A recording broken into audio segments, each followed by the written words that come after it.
Welcome to Sacred Stories Hub, the crossroads of faith and enlightenment, where ancient wisdom meets modern seekers. Let us explore the stories, teachings, holy scriptures, and transformational rituals of the world's 4 major religions. So please subscribe our channel and press the bell icon. Prophet Abraham, known as Ibrahim in Islam, is a central figure in Judaism, Christianity, and Islam, 3 religions collectively referred to as the Abrahamic faiths. Abraham was originally named Abram and was born in Ur of the Chaldeans in present-day Iraq. In Judaism, Abraham is considered the first Jew and the archetype of faith and obedience to God. In Christianity, Abraham is hailed as the model of faith in God and is seen as an ancestor in faith. In Islam, Ibrahim is revered as a prophet and a messenger of God. He is credited with establishing the Kaaba in Mecca with his son Ishmael. In this video, the story of Nimrod and Prophet Abraham is a narrative that explores themes of faith, oppression, reverence, and divine intervention. The story is in various religious traditions, with the most detailed accounts appearing in Jewish and Islamic texts, as the Bible does not directly mention Nimrod's interaction with Prophet Abraham. Here's an overview of the story, primarily drawing from Islamic traditions and Jewish midrash. Nimrod was often identified as a tyrannical king who ruled over Babylon. Nimrod is described in the book of Genesis as a mighty hunter before the Lord. His persona is further developed in Jewish and Islamic traditions, where he is portrayed as a strong leader who imposed idolatry on his people and declared himself to be God.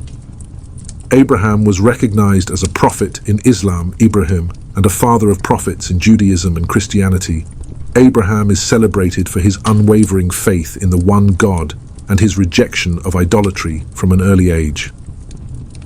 From a young age, Abraham was concerned on his people's worship of false gods, which even led to a conflict with his father, Azar, Terah in the Bible, who himself was an idol maker. Abraham's rejection of idols and his demonstration of their powerlessness angered the ruling authority, Nimrod.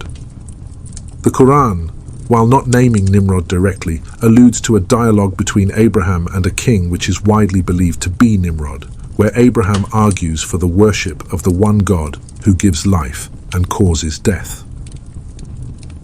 The identification of this king as Nimrod is supported by various hadith and works of Islamic scholars, like Ibn Kathir, who rely on earlier Islamic as well as Judeo-Christian traditions to provide details not explicitly mentioned in the Quran. In response, Nimrod claims he too can give life and cause death, demonstrating his claim by sparing a prisoner and executing another. Abraham counters by pointing to God's power to control the sun, challenging Nimrod's claim to be a god, Surah Al-Baqarah 258. Islamic legend tells us that Nimrod, enraged by Abraham's challenge, ordered the construction of a great fire to burn Abraham alive as retaliation for his disobedience. Abraham was cast into the flames, but God ordered it to be cool and safe for him. As a result, Abraham came out of the fire unharmed, proving that God was watching over him and that Nimrod's authority was useless. Jewish midrash provides additional details, describing Nimrod as a king who promoted idol worship and saw Abraham's monotheism as a threat. Abraham's destruction of his father's idols is a pivotal moment, leading to his presentation before Nimrod. The midrash can refer both to the method of interpretation and to the collections of writings that embody these interpretations. Midrash developed during the Second Temple period and continued to evolve through the Rabbinic period, roughly 200 BCE to 500 CE. So according to Midrash and similar to Islamic traditions, Abraham was thrown into a furnace by Nimrod as punishment for his refusal to recant his faith in the one God.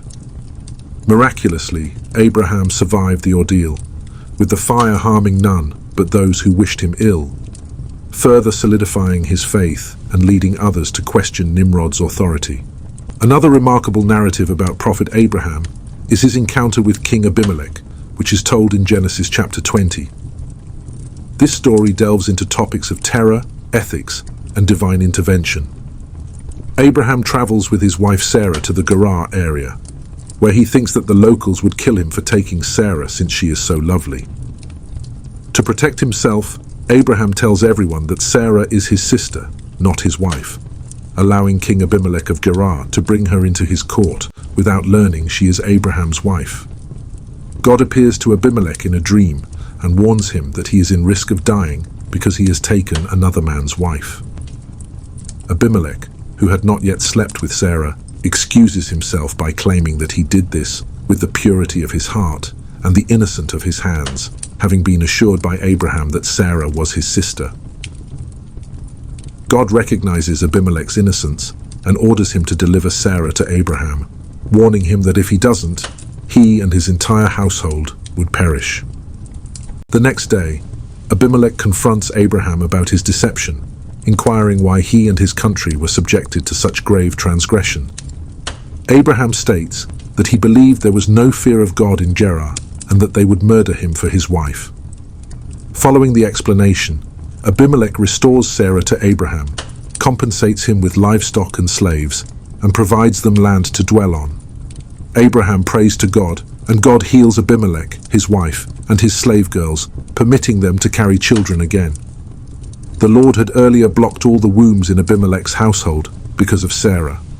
The Quran also mentions a version of the story including Abraham, Sarah, and a ruler, albeit the specifics and context differ from the biblical narrative.